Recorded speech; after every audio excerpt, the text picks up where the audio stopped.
severe thunderstorm warning for Shiawasse County in southeastern Michigan until 2:45 p.m. Eastern Daylight Time.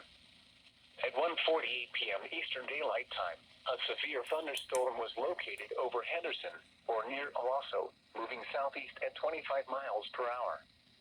Hazard, 60 miles per hour wind gusts and penny-size hail. Source, radar indicated. Impact, expect damage to roofs, siding, and trees. This severe thunderstorm will be near Shiawasse around 2 p.m. Corunna around 2:10 p.m. Eastern Daylight Time. Durand and Lenham around 2:30 p.m. Eastern Daylight Time. Other locations impacted by the severe thunderstorm include Judgeville, Bennington, Carland, and Vernon. For your protection, move to an interior room on the lowest floor of a building.